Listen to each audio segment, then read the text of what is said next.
Greetings, Guardians, my name is Bife here. Desert Perpetual has been the first Vex raid since Garden of Salvation, and in that previous raid we had to infer a lot of the narrative from the environment. It revolved around a ton of bigger picture stuff to do with the Black Garden, the Sol Divisive, the origins of the light and dark in truly ancient times. Fun stuff. However, it's been 6 years, and Bungie continued to make raids more sophisticated as vehicles for narrative. However, when it came to the Vex, there was always a big challenge, which was simply that they just don't talk to us. Unless something drastic happens or we face Maya in the raid, we are not going to see a Vex boss talking to us like Rulk or Nezarec. So, when the story of a new Vex raid was on the chopping block, Bungie was always going to need to get a little creative to tell a story in a Vex raid effectively. Thankfully, the lore of some really important human characters has developed in tandem since D1, and now they're being used to flesh out the Vex as a whole. Enter Maya Sundaresh and Chioma Essie from the Ishtar Collective. No, not Maya the Conductor. We're talking about someone completely different. So, Maya and Chioma are our guides through the desert. I've already talked a few times about the specifics of what happened, but seeing as this is a video dedicated to them, I should talk a little bit more about them, because, well, this is a topic that'll be rife with confusion otherwise. Especially because there are multiple Mayas and multiple Chiomas, and in this story alone we're dealing with 2 Mayas, the Conductor and Maya 87. So let's start from the top. In fact, Martin, I hate to be that guy. This is going to take longer to edit, but we need a timeline here. We'll be referring back to this timeline throughout the video, at least through the early parts of it, because it's important as it allows us to trace where Maya and Chioma's story takes them, and we'll also be able to see how their characters literally diverge into other copies. So, here we are at the starting point of our timeline, with Maya and Chioma. They were Golden Age humans, and for the sake of our understanding here, at the very beginning on the left-hand side of the timeline, let's just say that their 2 lines currently are Maya 0 and Chioma 0. I promise that'll make things so much simpler. These are the 2 originals. They lived in the Golden Age, and as we now know, they met in Zurich and eventually would fall in love. Maya and Chioma both went on to do research at the Ishtar Academy Labs and Venus, alongside Dr. Shim and Dwayne McNee. This led to the moment where Maya and Chioma interacted with the Vex, and in particular, a Vex specimen referred to as Specimen 12. Specimen 12 was described as an operational Vex platform, but we don't get much more information than that. This could have been a harmless chunk of Vex material, or it could have been a partially disarmed and destroyed goblin frame, rendered incapable of fighting. Regardless, the radial area within whatever Vex was there was still churning, and that led to the moment where it began to observe the researchers. Now we're going to jump back into some really old lore and show what happened there, namely the Grimoire card Ghost Fragment Vex. It reads as follows. From the records of the Ishtar Collective. Maya, I need your help. I don't know how to fix this. What is it? Chioma, sit, tell me. I figured out what's happening inside the specimen. 12, the operational Vex platform. That's incredible. You must know what this means. Ah, so. It's not good, or you'd be on my side of the desk. And it's not urgent, or you'd already have evacuated the site, which means I have a working interface with the specimen's internal environment. I can see what it's thinking. In metaphorical terms, of course, the cognitive architectures are so... No, I don't need any kind of epistemology bridge. Are you telling me it's human? A human Merkveld? Human Qualia? I'm telling you it's full of humans. It's thinking about us. About... Oh no. It's simulating us, vividly, elaborately. It's running a spectacularly high-fidelity model of a collective research team studying a captive Vex entity. How deep does it go? Right now, the simulated Maya Sundaresh is meeting with the simulated Chioma Essie to discuss an unexpected problem. There's no divergence. That's impossible. It doesn't have enough information. It inferred. It works from what it sees and it infers the rest. I know that feels unlikely, but it obviously has capabilities we don't. It may have breached our shared virtual workspace. The neural links could have given it data. Simulations have interiority, subjectivity. I can't know that until I look more closely, but they act like us. We're inside it. By any reasonable philosophical standard, we are inside that Vex. Unless you take a particularly ruthless approach to the problem of causal forks, yes, they are us. Call a team meeting. The other you has too. So let's break this down for just a second. The Vex, Specimen 12, is simulating Maya Chioma, Dwayne McNeef, and Dr. Shim, right? Why is that bad? Well, it's bad because Vex simulations are indistinguishable from the real thing. As Maya Zero says, in the law that we just read, by any reasonable philosophical standard, we're inside that Vex. Let's put it differently. If you had a cat and then I made 3 exact copies of that cat and put the 3 copies and the original in front of you, not only would you not know which was which, you'd also probably want to ask if there was a reasonable difference between your original cat and the copycats. No, that language wasn't intentional, but we'll roll with it. The big difference here is that the Vex are the ones that have made the copies of your cat, and, well, we are the metaphorical cats in this particular instance, and the Vex are not cat people. When Maya and Chioma realized that the Vex had simulated them, they knew that they were actually at risk, because there was a chance that they were the ones actually being simulated. Because, if Vex simulations are indistinguishable from reality, how do you know that you are the original? To put it bluntly, how would you know that you are your original cat if you are looking at it from the cat's perspective? Right? This is where our timeline gets confusing, but hopefully I can simplify it like this. The original Maya and Chioma, Maya 0 and Chioma 0, still exist, but Specimen 12 has gone and created simulations of them that might as well be them. To be precise, they've made 227 copies of them. In this instance, this is where our timeline starts to diverge.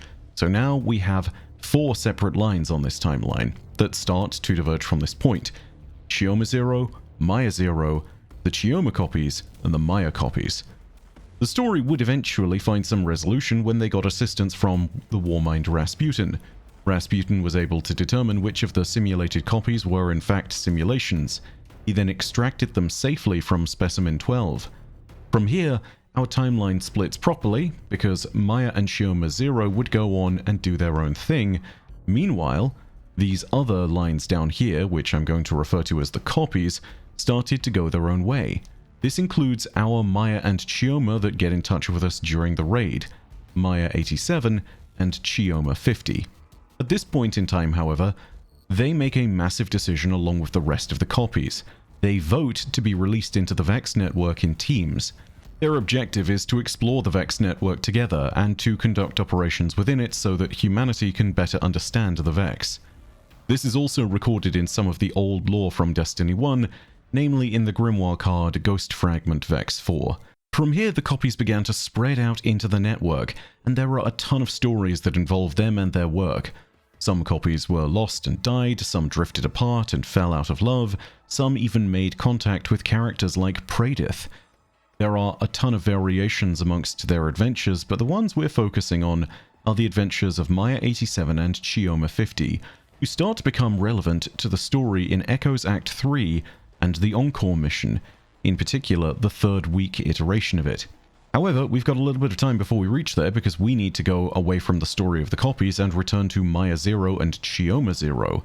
Maya 0 at this point and Chioma 0 experienced the collapse, found themselves on Neomuna, and, well, yeah, the study of the Veil began, and all of the Veil containment logs are sort of at this particular point in time. From here, Maya would immerse herself into the Vex network through Neomuna during her use of the Conductor's Chair. She would eventually find the Echo after this and become the Conductor, so Maya 0 has become the Conductor. Chioma 0 would eventually follow her and enter the network as well. We learn all of this from the Veil containment logs. Take a listen to this. Chioma Essie. Personal log. Incidental. Maya's dead. I found her in the Conductor's Chair. Alone. Nobody knows what she was doing. Her copy, that thing, Lakshmi, is still developmentally incomplete. It doesn't understand what happened to Maya. I had it quarantined until we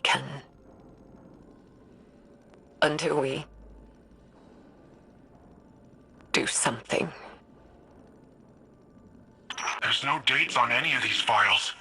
There's no telling how much time is set between them. Time enough for loss. How many are left? 3 more. Then let us hope there are yet more answers to uncover. Years ago, back on Venus, the Vex simulated copies of us, Maya and I, trapped in a virtual hell. After so long, even hell can look like heaven, can't it? I'm tired. I'm done. Maya has to be out there. The Maya I remember. And all I want is one more moment with her. To hold her in my arms. Tell her that I love her. So she can tell me to hush one more time. If we learned anything from the Veil, it's that eventually we all have to learn to let go. So, I made contact with the Vex. I'm ready.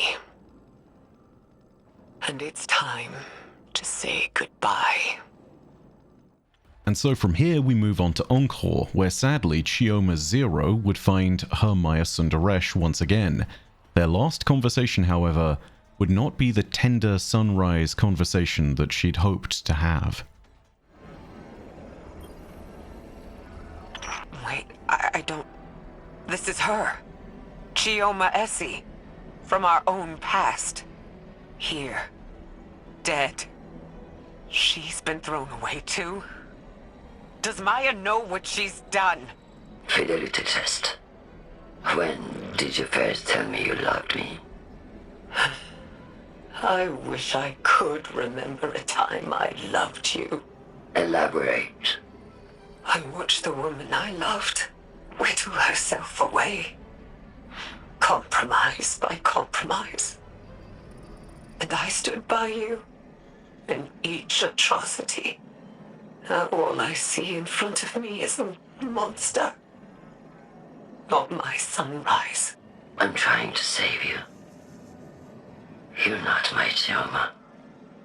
If you were her, you would understand. Degazi. I am her. What I am not is your personal delusion. You're like all the others. Scared and shallow-minded.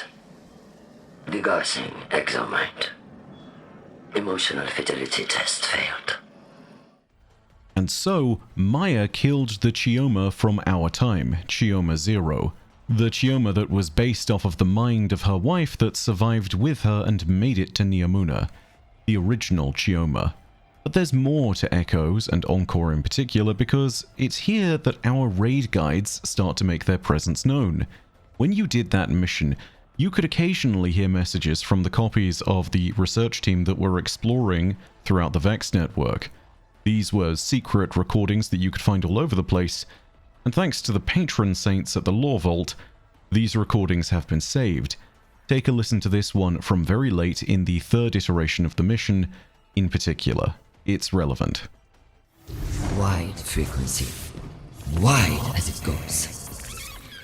This is .87 Sundrash. Looking for .50 Essie. We were so brave setting out. I thought I was ready to face grief. I wasn't ready to become a widow this many times over. Chioma, I am not giving up until we find you. Hold tight. Stay safe. You're my life. With this, we can understand the timing of everything. Chioma 50 was next on the conductor's chopping block and Maya 87 was looking for her. Clearly, they were from different teams, but they also found love once again through the many simulations of the Vex network.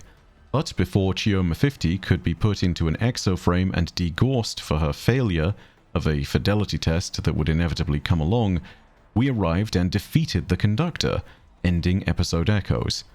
From there, Chioma 50 was saved from a grim fate, even though we didn't know it, and ultimately was still lost in an unknown part of the Vex network. Her and Maya 87 would be trying to work their way back together from this point onward, even if unknowingly. Chioma 50 was stumbling around within the Vex network and Maya 87 was looking fervently for her. But it's only at the point where we get to the Desert Perpetual raid that they start to make any progress, and it's thanks to our intervention. This is our not-so-little intro to the story of the raid companions, and everything that they had to say. So, from here, our timeline finishes up one more time. You can start to see the last divergence there with Chioma 50 and Maya 87 within their own timelines, having survived to this point, even when Chioma 0, the original Chioma, had passed away at the conductor's hands. We get more story of Maya 87 and Chioma 50 throughout a series of beacons that we either plant or discover throughout the raid. I went ahead and found them all for you. We'll also be playing them here in order. We start with the confirmation that Chioma has seen our presence, and her reaching out at the very beginning of the raid.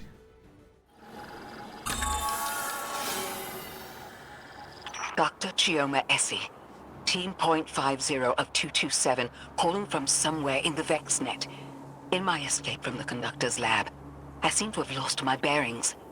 I'm searching for stable coordinates, and for my partner, the Maya Sundaresh of the Point 817. That's a new receiver picking up my signal. Where are you, Maya? Where am I?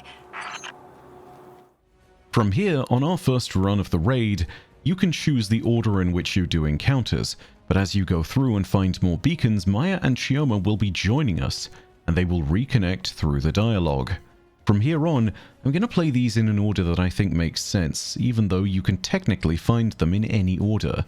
First of all, if you head to Apoptes, the Lord of Quanta, you receive this dialogue as you head into the encounter space. To my new listener, fluctuations in dark matter are destabilizing your local space. Be wary. Point 87, Maya here. Chioma, what did she do to you? Maya, is that you? The real you? I am not the conductor. How can I prove it? I don't know. Needless to say, there's a question of trust between the two copies thanks to the mere existence of the conductor. Wearing the skin of Lakshmi and with the mind of Maya Sundaresh, it's not hard for her to masquerade as another copy of herself if needs be. And so, ultimately, trust needs to be earned. After defeating Apoptes, you find another beacon, and you hear this. Quantum entanglement. They're studying how disturbing dark matter in one place can affect matter distant in both space and time. With precise enough control over their dark matter, the Vex wouldn't need to enter a timeline to affect it. This gives us a great hint as to what's happening with the Apoptes encounter. This is the first of a series of recordings throughout each of the encounters that helps us chart a sort of idea of what each of these bosses is doing in each encounter. It also broadly tells us of what the goals of the Vex are within Maya's Nessian schism. In Apoptes' case, they're discovering how they can weaponize dark matter through quantum entanglement. I'll make a video explaining all of this and all of the other raid boss encounters at some point soon, but to put it really simply, they manipulate something where they are, and it changes something somewhere else in the universe that is entangled with the same matter that they have changed. This means that they don't need to be anywhere in the universe in particular to change a specific part of the universe. Control of this nature would allow the Vex to do much more than they already do when changing timelines and affecting things within them.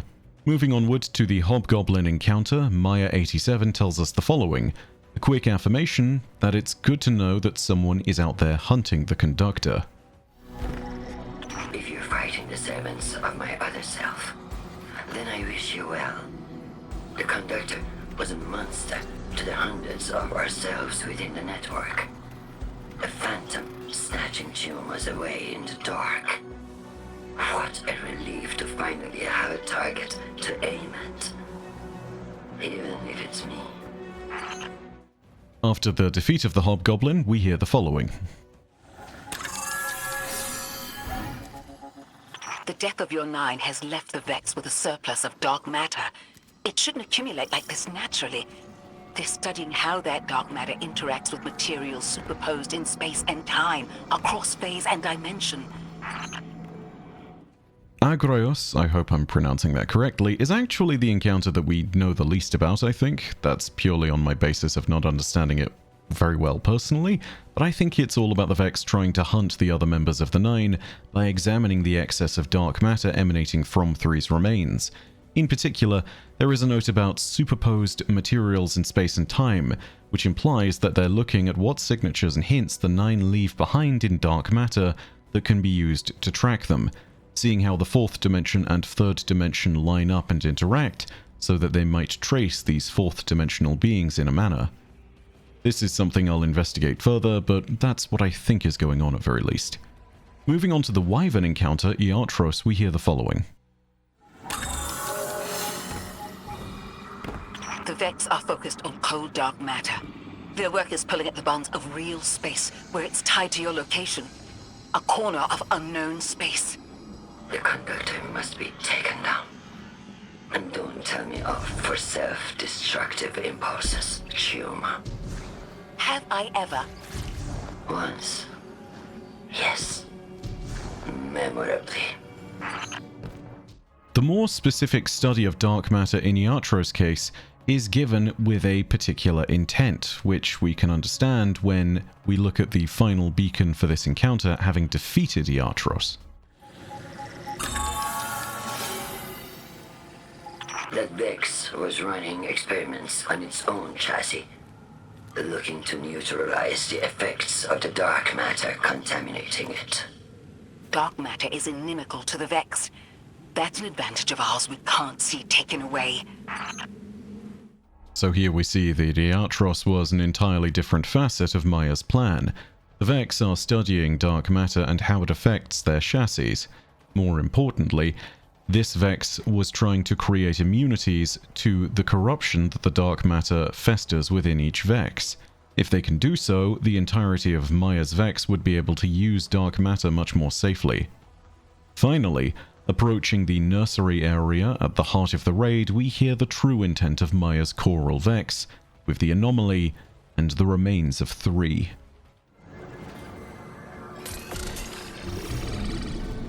The Vex intend to digitize this place. Pull it whole into the VexNet. Why? The conductor wants control. I know my other self. And I know you. You couldn't be her. Trust me, there's only one Maya I've ever had to shout at for self-destructive impulses. Koragos the World Line is a hell of a boss fight, and after it's defeated, we start to hear more about the plans of the Vex, as surmised by Maya and Chioma.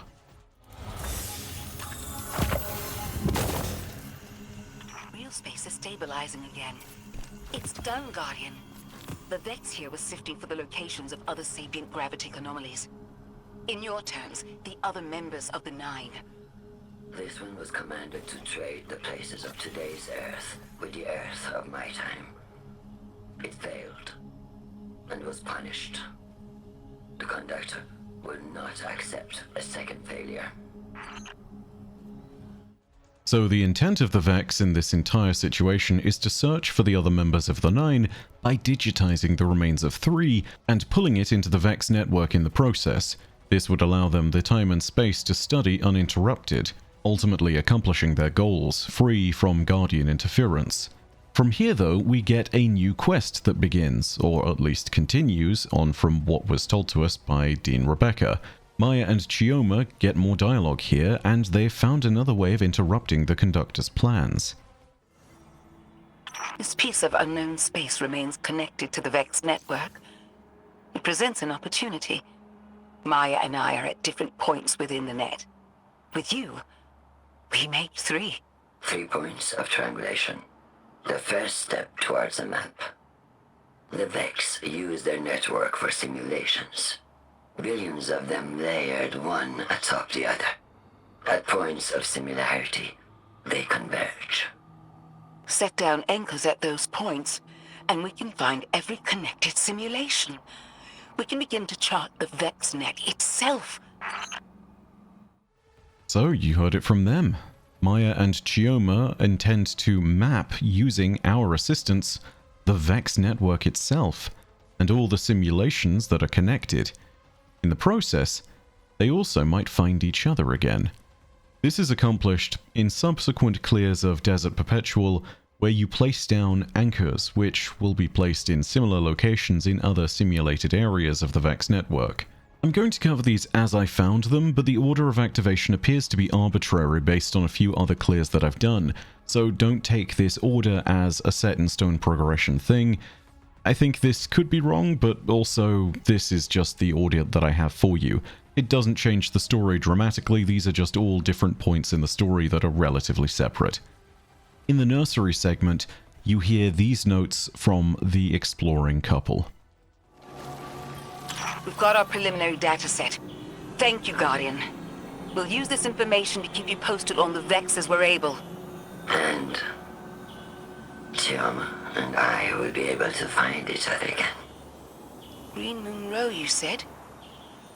Wait right there. I'm coming to you, Maya. I'll be here. Yes, I recognize these coordinates. Maya, do you still have your notes? Variation pi of the header archipelago, if you remember that one. Strange to say, but after a lifetime exploring, some Vex simulations can feel almost home-like. Heather Phi was a good one. Space-time is in flux here. Pin it down and we'll learn from it. The initial beacons show us that Maya and Chioma have gathered enough data to understand their basic footing in regards to each other from even just a few beacons. As you approach Epoptes, the next beacons see Chioma reflecting on her time in the Vex network at Maya's hands, or the Conductor's hands. Maya 87 also nervously approaches the subject of reuniting or finding each other within the network. It's disorienting to be one among over 200 people bearing the name Chioma Essie. Disorienting to be plucked from what stability I had into the Conductor's lab, then back in the VexNet, lost, alone. Our cartography work is one pillar showing me where it is that I stand. You're another, Maya. Chioma, if we have a stable coordinate system, we could use it to find each other in person, instead of speaking only over radio. You're just realizing this now? I just worked up the courage to say it. After defeating Epoptes again, we see Maya offering her location to Chioma, but with some hesitation. Guardian, the categorization system we built out for the VexNet works on the same principle we're using now, tagging variants of Vex simulations. I am in what we named Variation Row of the Green Moon world. That's where you'll find me, Chioma, if you still want to. Chioma and Maya's efforts run into more problems as we find the beacons that transition into the Hobgoblin encounter, and Maya expands more on her nervousness. Chioma is happy to rebuff her hesitations though, whilst providing more insight into what it's like being a simulated copy within the Vex network. Pulling the coordinates. Almost. No. Damn. Lost it. Apologies, Guardian. Even a negative result will contribute to our dataset. I know. I'm sorry. No need. We'll get there. We'll find you. Guardian, down. How can you not be angry with me for the Conductor's actions? I am. She isn't you. As .50 Maya isn't you. You didn't trap me in a lab. I didn't break up with you on a simulated Pluto. Didn't the Vex's experiments teach us that? A shared baseline doesn't speak to shared results. Besides, the Conductor couldn't be you. She was too tall. This is yet further proof that all the simulated copies that were created of the Ishtar researchers on Venus were all as real as the real things, and that they each can make and have unique choices based on their stimuli and circumstances. After defeating the Hobgoblin, we get this note from the copies about their origins in the Ishtar Collective on Venus, and how Specimen 12 copied them 227 times. 4 of us studied the Vex. Maya, me, and Doctors Shim and Dwayne McNear. We were each copied by the Vex 227 times precisely. I'm the Chioma of the 50th set. Together, we decided we would not be prisoners in the net, but explorers, researchers with infinite subject material. Old enough and time. Almost a dream. If not for the Vex themselves. As you move on to Iatros, the Wyvern, Chioma and Maya reflect on the death of 3, the strength of the Conductor, and make notes about the massive nature of their task. Sometimes this is a solemn, reflective moment, and in other moments they're able to at least crack a few jokes. A living gravitic anomaly. Dead at the hands of the Conductor. Show of strength beyond even the Vex. She will not trap you again, Chioma. You can't know that. The simulated worlds within the Vex network are functionally infinite. Convergence points narrow our task to a degree. Finding the needle in the haystack. Or microchip in the lab junk drawer, would you say? Apologies, Guardian. It's been some time since I've been able to talk to Maya. It's hard to stop myself. And now they know about the second most embarrassing moment of my undergrad. After defeating Iatros again, you can find the hidden beaker in this encounter as well. The Conductor plucked me from the VexNet and brought me somewhere else. After a time, she disappeared and a path opened. I took it. Now I couldn't tell you where I am within the Vex network. It's not a place with many landmarks. I'm grateful for the dataset we're putting together, for more than one reason. Finally, we can meet back at the simulant Ansible and hear the final thoughts of the couple. We've charted paths within the network, learned more about the Vex, and Maya and I have found our way back to each other, all thanks to you. Our work continues. We must rally the other exploratory teams. And we must stop the Conductor before she kills again. She may not be me, but I recognize myself in her. I owe it to Chioma to stop her. I owe it to myself. So you're being self-serving? It's part of my baseline. We may as well use it. And so with that, Chioma and Maya have helped to start map the Vex network, and we've taken our first steps towards reuniting them, and maybe even putting another spanner or two in the Conductor's works. If the narrative of the epic raid continues this story, it's not impossible that we'll hear more from these two as things progress. It's also not impossible that we'll see more of the Conductor from this raid, though I don't think that Maya is going to be appearing as a raid boss anytime soon. However, if she sees these copies in the way that she always has, as errors from simulated timelines that need to be expunged, she may step in to try and destroy them. Then again, now that they're reunited, I imagine that they'll be able to flee together, and with our assistance they might even be able to survive and succeed against the Conductor. But now, our list of allies grows even longer, and the Conductor's threat is at least a little bit more contained. And more importantly, we understand what's going on with all of the enemies we face in the Desert Perpetual. That'll be the topic of my next raid video. But that's going to be it for the video today. If you enjoyed it, go ahead and leave a like, and remember to hit subscribe and the bell next to subscribe to turn on those email notifications. Also, if you have your own thoughts, go ahead and leave them down below in the comments section. And know that, as per usual, your viewership as always has been quite enough for me, and that my name is Byf. Per audacia ad astra. I'll see you, Starside.